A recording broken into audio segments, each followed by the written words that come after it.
This is why you never, ever, ever tell a man your trauma. I ended up having a talk with her and was brutally honest. I told her I'm not satisfied with her level of housework anymore, and I want her to do more. I want her to come home and make dinner, and I want her to put more effort into it.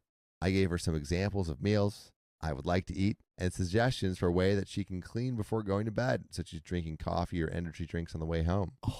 I thought she was receptive to my ideas at first, but then realized she looked pissed using my powers of deduction and observation. She very coldly asked me if I feel this way because of John's wife, and I answered honestly, and I said yes. I told her I would be embarrassed if my friends came over to have dinner with us after that dinner at John's. She started tearing up when I said this, and I felt kinda bad for being so harsh.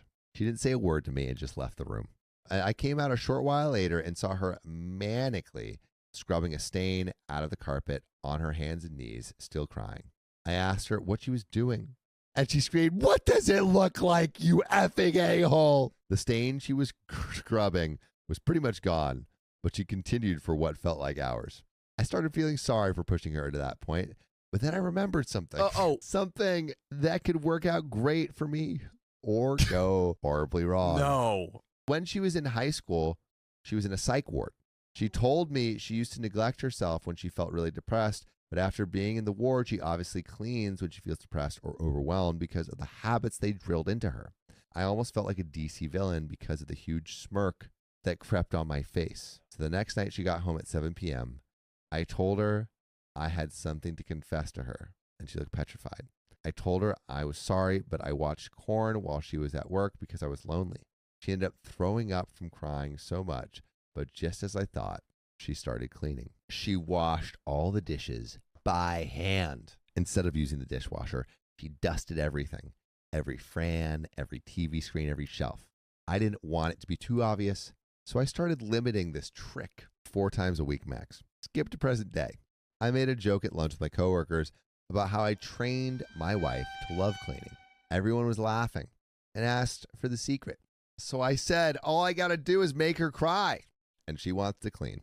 Please come for this man. Please do it, coworkers. Daniel asked me what I mean, and I told him how her response to being upset is to clean, so I've been upsetting her on purpose. Everyone was silent while I was still laughing. Adam asked why, in a very unamused tone. I spilled the beans about how Claire made me realize how unmotivated my wife is, and I wish Lindsay was more like her. The rest of lunch was pretty awkward, and I felt like I made everyone uncomfortable. I ended up texting John to ask if I did something wrong because he didn't come by my station before leaving like he usually does. He told me he felt really weird about the way I was treating my wife and idealizing his. He told me I was being an a-hole and emotionally abusing her when I should just communicate. I argued against this because I did communicate. I told her exactly what I wanted from her, and all she did was make excuses about being tired from work and needing sleep. She even suggested that I should clean more if the state of the house bothers me so much, and that I should learn to cook before criticizing her. We would not be able to afford the house we live in if it weren't for me.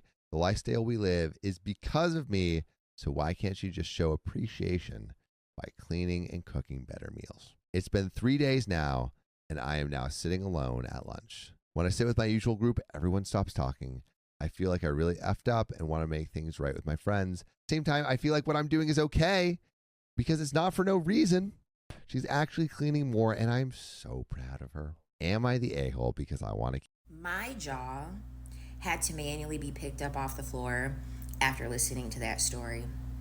How sick of an individual must you be to weaponize someone's mental illness against them to have them do domestic labor around the house? Shout out to his coworkers that held him accountable by removing their presence to him and forcing him to eat alone at work. That's what holding other men accountable looks like. It always has to be a pissing contest between other men, so much that they are willing to burn their own family, their own wives at the stake, so that way they can look good to other men.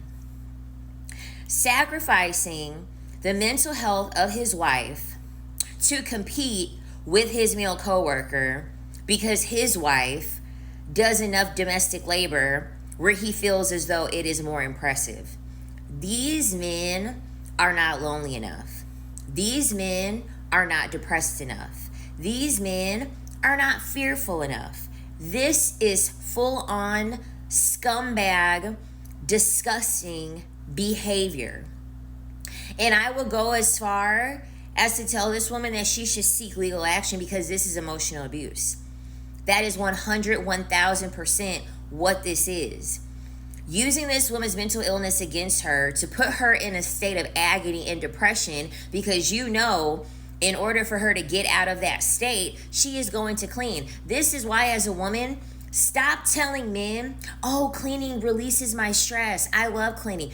So what they're going to do is stress you the fuck out to get you to clean.